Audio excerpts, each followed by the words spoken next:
Good morning, Facebook family and friends and my YouTube subscribers. Today it is Thursday, December 8th, the year is 2012. Wow, I remember making a video December 8th last year after I had that surgery on December the 5th on my chest. So it's funny how time flies. I mean, last year I had that surgery and it was the worst Christmas ever because I had to wear that garment for days, and it was just not a good situation after that surgery. I said I would never ever have surgery around the holidays again because it limited what I could do and where I could go and all that good stuff. So anyway, back discussing the 20 years with Earl and our relationship. I spent last video I spent a great deal of time talking about how friends and family and the impact they can have in your relationship.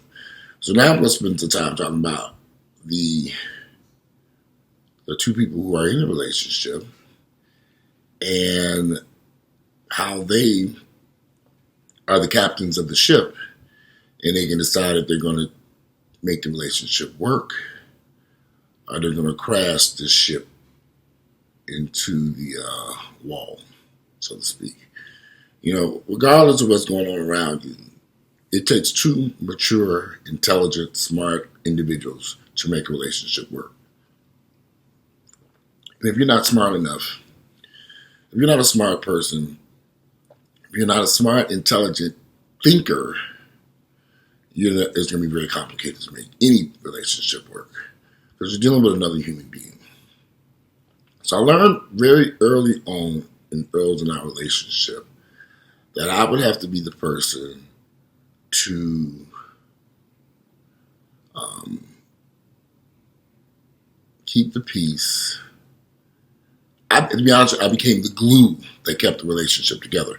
Because if it wasn't for me, I don't think this relationship would have lasted so long. Not based upon all the stuff that was going on. So it's so much easier for people to just walk away when problems come up in a relationship.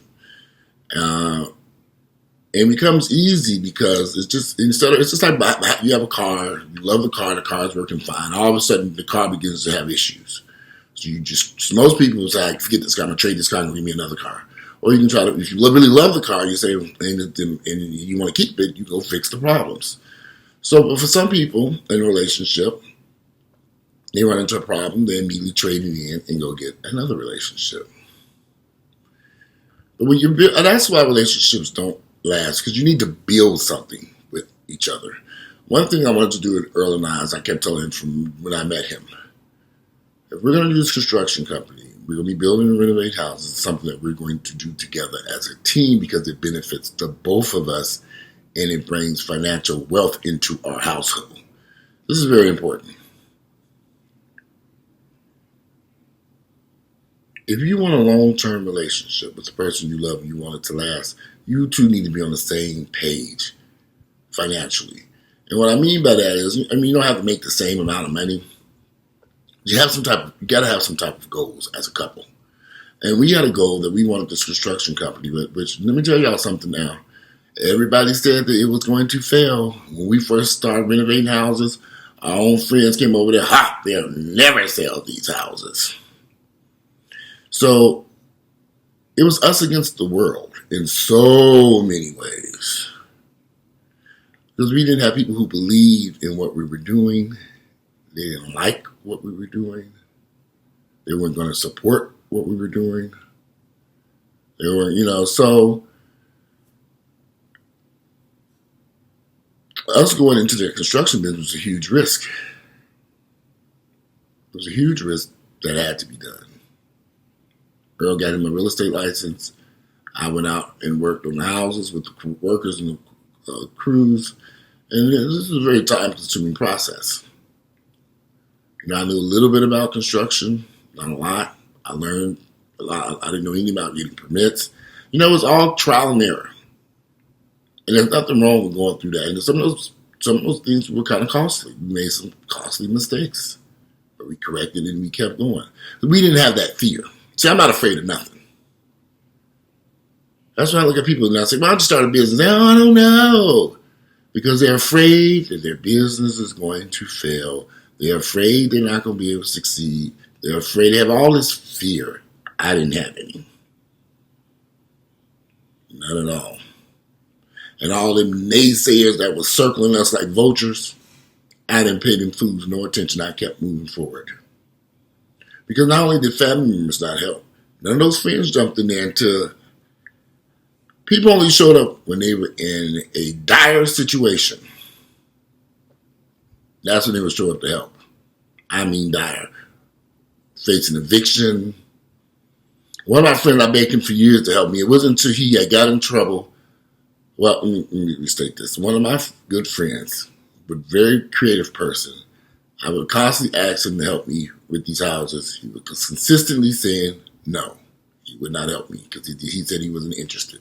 He didn't want to work with me. He had every excuse under the book. I said, fine. He got in trouble with the law. He was arrested. I had to get him out of jail. He was facing federal charges. Now, all of a sudden, he was ready to work for me. He was willing to do whatever I needed because he was in a bad situation. So, now I had someone who can assist me for a little while before he had to go to jail. But we got a lot accomplished, I must say that, during that period of time. But had he been with me from the very beginning, he wouldn't have faced those federal charges because he'd been making money legitimately working in the company that I had, and he would have made good income. He would not have been out there hustling on the streets. I never understood that. I kept going to him saying, here's an opportunity. I'm doing this. I've got the money. Come join me. He didn't want to do it until they slapped him handcuffs on his ass. So, I don't think Earl and I's relationship would have lasted so long without that construction company because it kind of held us together. We had all these houses, responsibilities. We couldn't go hanging out in the streets and partying and drinking and acting the damn fool. And we were growing up.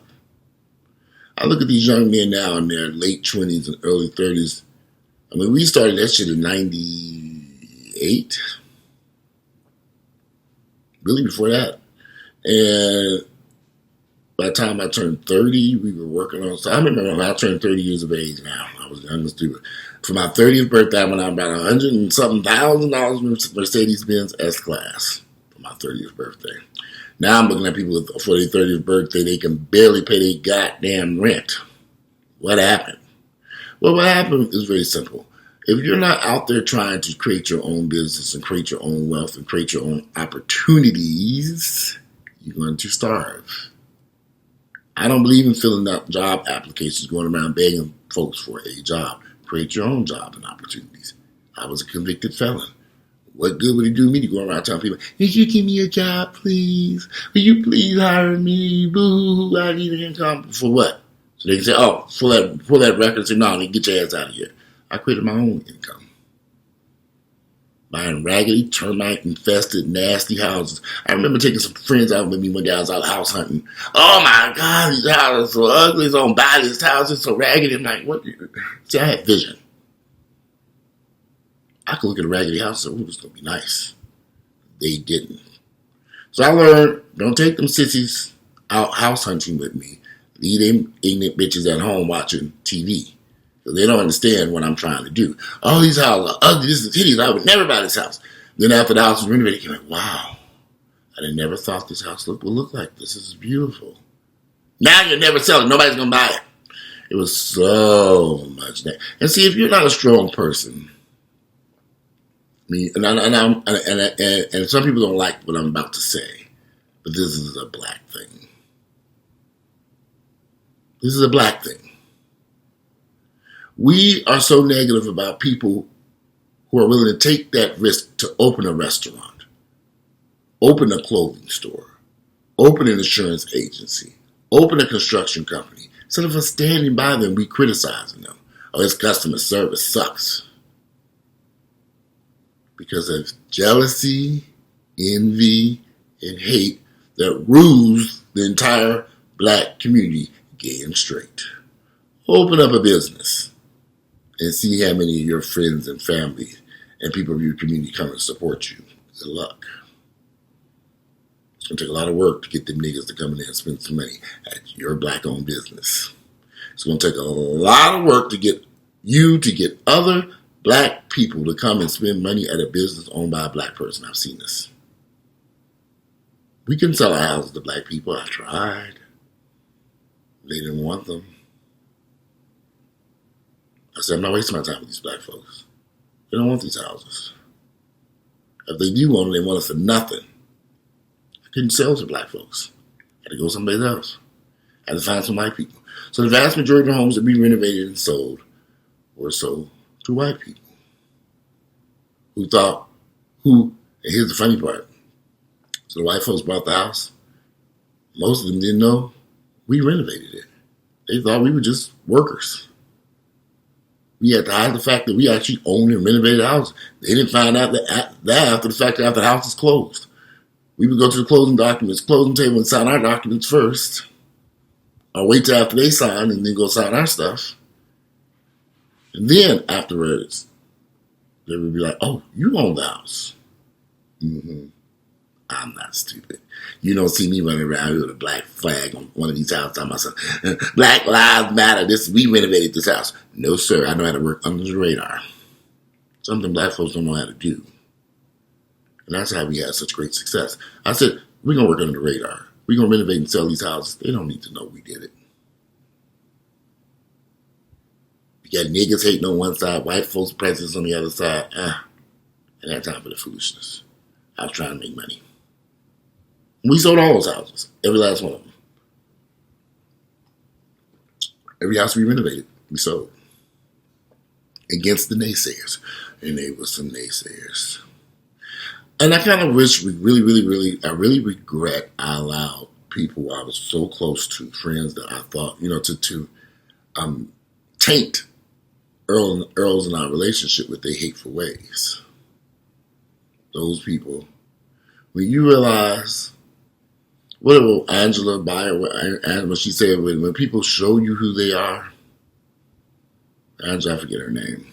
When people show you who you are, believe them. I used to hate that statement because I believe in giving people a second and third chance. I have since learned, when they show you who they are, believe them. They don't need a second or third chance. They've showed you who they are. Move on. Especially with black folks, we have so many issues about. We don't understand what it means to love and respect each other, not even in relationships. Me and Earl suffered with that. You're in a relationship with me, you need to love and respect me. Now call me a bunch of names because you're mad, because whatever happened. Treat me with the same love and respect that you treat your friends and family members. That can be very difficult in any relationship. Love and respect, so simple.